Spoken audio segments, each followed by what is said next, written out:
자, 우리 고전시 오세요. 자, 간단하게 해석부터 먼저 해보자. 자, 안민영의 매화사입니다. 음. 자, 어리고 성근까지 이랬는데, 여기서 어리고는, 좀 연약하다. 자, 이런 뜻이야. 약한 거. 연약하고 성근까지. 그 성근이라고 하면, 우리가 왜 듬성듬성하다. 자, 이렇게 이야기하는 것과 똑같거든. 그래서 왜다 쓰자. 연약하고 좀 듬성듬성한.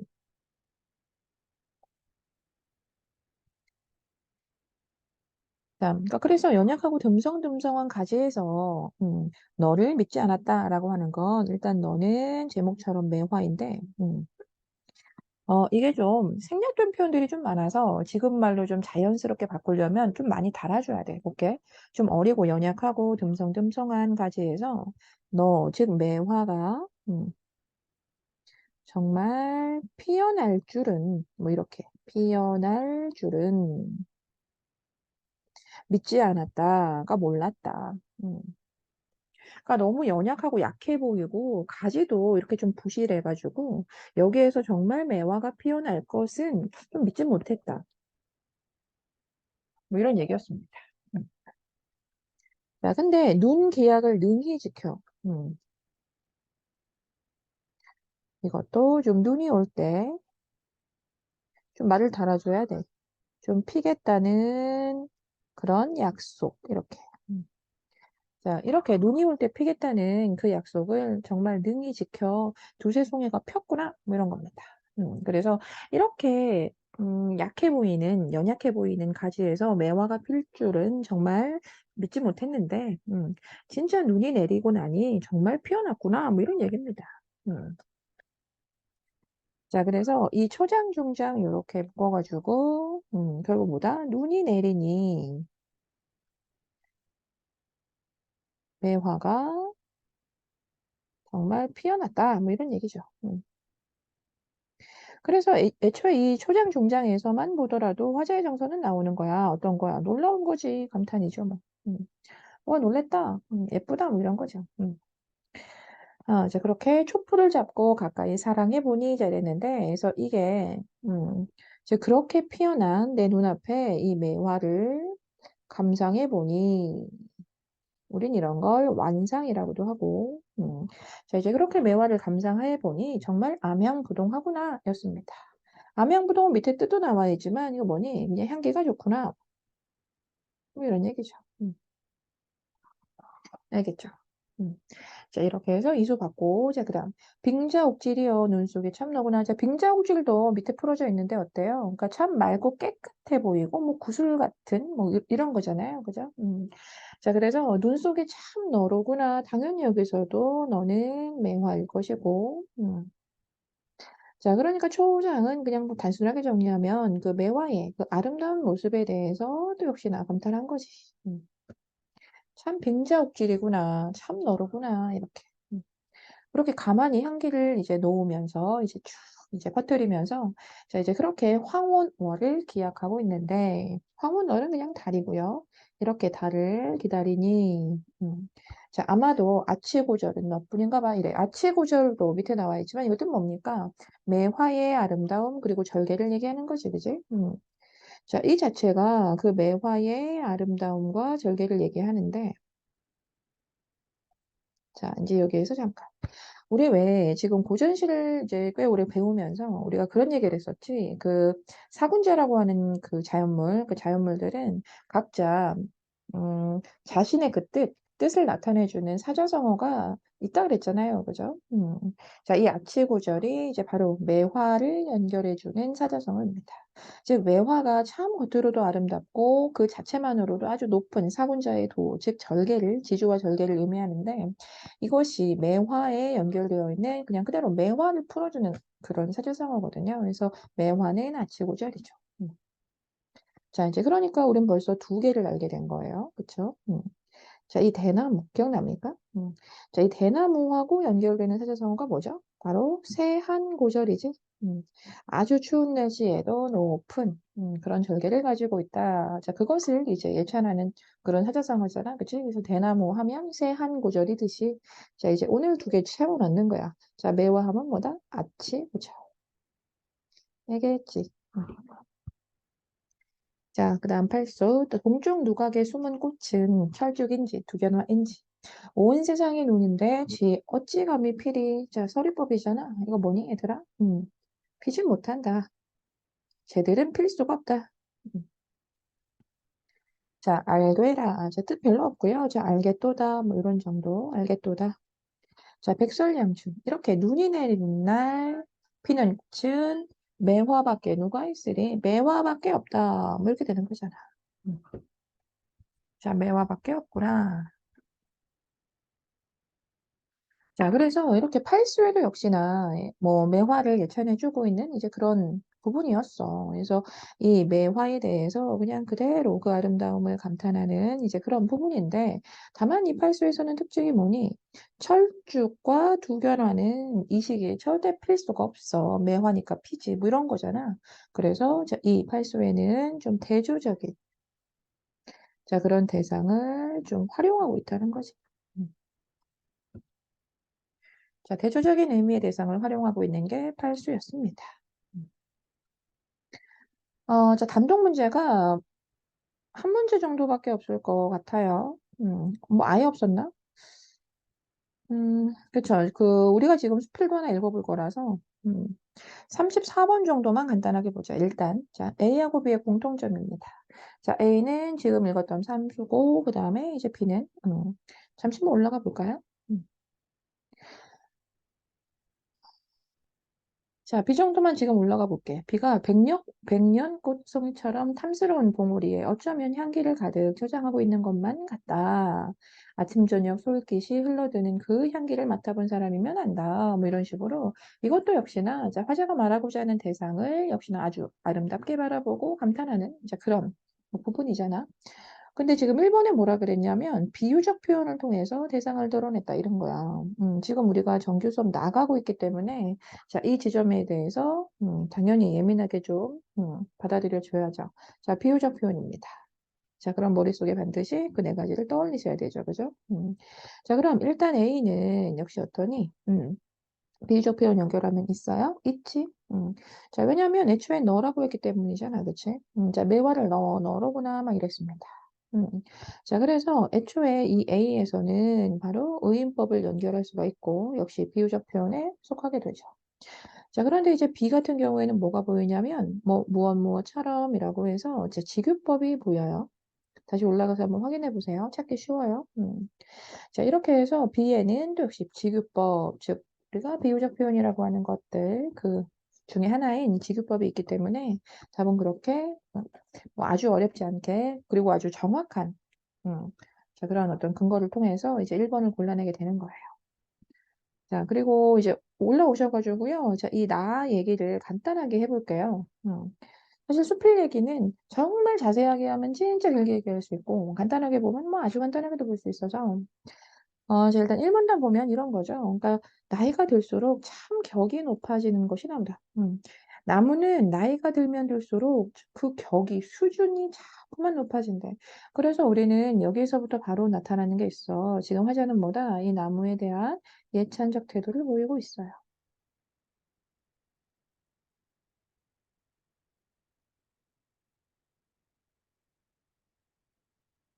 자, 그래서 좀 읽다 보면 이제 이런 은행나무가 있는데, 아주 나이가 많은 은행나무, 격이 높아지는 게, 나이가 들수록 격이 높아진다 그랬어. 그럼 고령의 은행나무는 화제한데 어떻겠어? 완전 무슨 뭐 최고 수준의 그런 격을 가지고 있지 않겠니? 그치?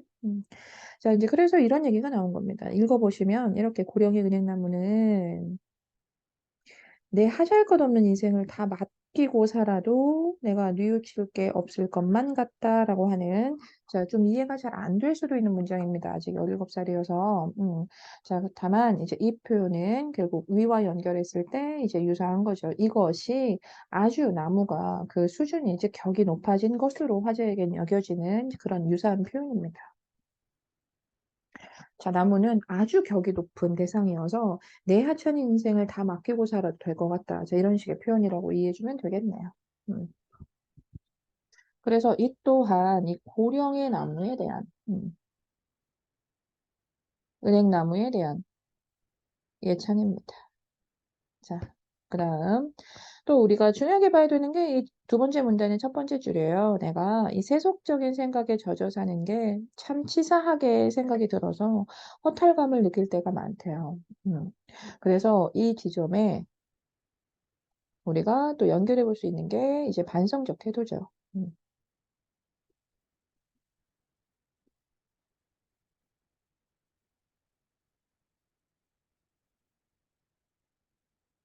자, 그다음 볼게. 또 이렇게 화자는 뭐 이제 이게 뭐 이따가 문제로 연결되기도 하니까 잠깐 맥락만 좀 보면 화자는 지금 뭐 소슬한 가을바람이 싫은 게 아닙니다. 장미꽃이 싫은 게 아니에요. 철쭉도. 자, 이런 꽃들이나 뭐 가을바람 이런 게 싫은 게 아니지만 감목보다는 또 악교목이 좋고 뭐 이런 식입니다. 또 악교목보다는 교목이 더 좋다. 이렇게 된 거죠. 음.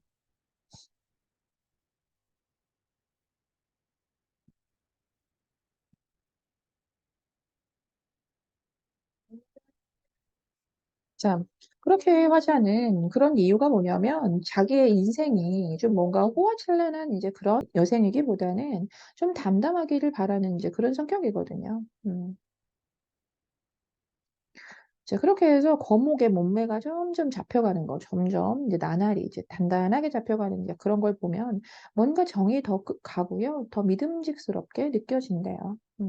자, 이렇게 해서 이 지점에 왜 교목이 좋은가? 왜 오랜 나무를 좋아하는가? 음. 자, 이렇게 해서 자, 교목을 좋아하는 이유.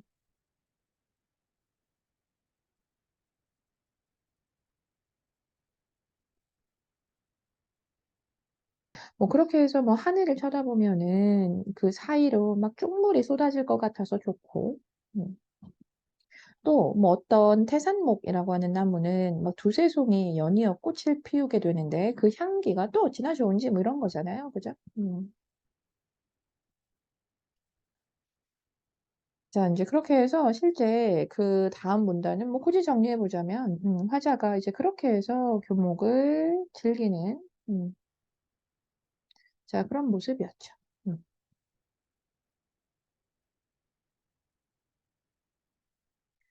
자, 그리고 이제 기억 볼 텐데, 자, 기억이 이제 문제로 연결도 또한 되었기 때문에 좀 읽어보면, 지금 화자는 이 도연명이라는 사람에 대해서 좀 떠올리는 이제 그런 내용입니다.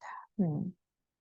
자, 이 도연명은 이 화자가 떠올리는 이제 그런 대상이고, 자, 자, 도연명이 이제 어떤 뭐 사람이었는가는 뭐 앞뒤에 간단하게 나와 있습니다. 자, 집 주변에 뭐 오류를 갖고 와서 뭐 어떠한 돌을 터득했다, 뭐 이런 거. 그래서 그 도연명은 참 태산목 같은 거목이었나, 뭐 이런 생각까지 이제 연결해서 하네요. 자, 이렇게 도연명의 어떤 돌을 좀 떠올려 보고. 음. 자, 이제 그러면서, 근데 나는 참 그러한 격 높은 향기를 지니기가 참 쉬운 일이 아니라는 생각이 좀 들면서, 아, 나는 그런 마음의 여유가 좀 없다라는 생각이 좀 자기를 슬프게 만드나 봅니다. 그래서 이 지점은 좀 자기 반성적이다라고 해도 뭐 괜찮고요. 아니면 좀 그렇게 살아가지 못하고 있는 자신의 처지에 대한 좀 안타까움이다라고 해도 좋고요. 음.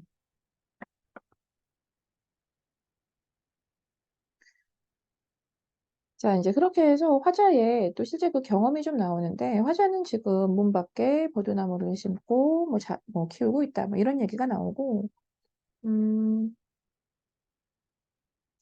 이런 얘기. 당초에는 원래 5그루를 좀 심어서 키웠었는데 하루는 그 이웃집에서 하도 가을 낙엽에 성화를 내가지고 음. 자, 그러니까 낙엽 떨어진다고 뭐 이웃집에서 이렇게 뭐 좀 불만을 얘기했었나 봅니다. 그래서 낙엽에 하도 성화를 해서 자기 집 옆에 있는 엄마는 내가 좀 배워주었으면 하는 그런 마음을 좀 표현했나 봐요. 이웃집에서. 자, 이제 그래서 이제 그 집주인한테 처분을 좀 맡겼더니 결국 그 사람이 처분을 맡겼더니 그냥 알아서 하세요 뭐 이랬겠죠. 그랬더니 결국은 장작으로 패어다가 이제 장작으로 썼다. 음. 그리고 또 한 그루는 이제 애들이 하도 이제 매달려가지고 결국은 고사했다. 이제 그렇게 죽었다. 자, 그러다 보니 내가 처음에 5그루를 심어 키우기 시작했는데 결국 나는 3그루를 키우는 이제 그런 사람이 되었다. 뭐 이런 얘기죠. 자, 나는 처음에 이렇게 5그루 자체를 이제 키우면서, 이 도연명의 풍모를 좀 배우고 싶었는데, 애초에 5그루를 나도 좀 키워보면서 저 도연명의 풍모를 배우고 싶었는데, 결국은 3그루만 딱 남아서 나를 삼류 선생이라고 사람들이 부르더라. 뭐 이런 거였습니다. 음. 자, 그렇게 해서 나는 이 칭호도 때에 따라 좀 과분한 것만 같은 이제 그런 생각이 들기도 했대요. 음. 자, 뭐 이런 정도였습니다. 자, 이런 정도였고, 지금 단독 문제부터 좀 볼게요, 거꾸로. 자, 37번에, 선택지 바로 읽어보면 그 학생일이 지금 아끼던 버드나무를 베고 싶다는 이웃에게 성화를 내는 모습에서 이름은 어떻게? 자, 화자가 막 성화를 냈니? 음, 그랬어? 이게 뭐야? 음. 자, 이웃이 성화를 냈겠죠? 그쵸? 그래서 나머지 뭐 그렇죠. 나머지에서 뭐 읽어보시면 이렇게 자기가 좀 담담하게 사는 사람이면 좋겠다. 자, 이런 식의 이야기에서 글쓴이의 삶에 대한 가치관 이런 거 이제 우리가 연결해 볼 수 있고. 그리고 이 사람은 좀 세속적인 생각에 젖어 사는 것은 좀 허탈해하는 사람이잖아요. 그죠? 자, 이제 그리고 당연히 뭐 특정한 지점에서 우리는 글쓴이의 개성을 찾아볼 수 있죠. 애초에 개성적인 글인데. 자, 그리고 지금 이렇게 버드나무 쇠고루 뭐 이런 것이 결국 자기 생활 주변에서 좀 글감을 찾는 그런 수필의 성격을 좀 연결해 볼 수 있잖아. 그래서 이제 뭐 남은 2, 3, 4, 5도 뭐 다 읽어보시면 좋은 표현인데 결국은 좀 단순하게 그 맥락만 가지고 문맥, 그 실제 그 내용만 가지고 이제 답이 나왔습니다. 자, 이웃에게 성화를 낸 적 없어. 자, 이제 36번이 좀 어려웠지 않나 싶은 마음이 있네요. 36번 문제 볼게요. 자, 일단 기억 니은이 전부 위에 한번 읽어보세요. 자, 이 기억 니은 범위가 뭔지.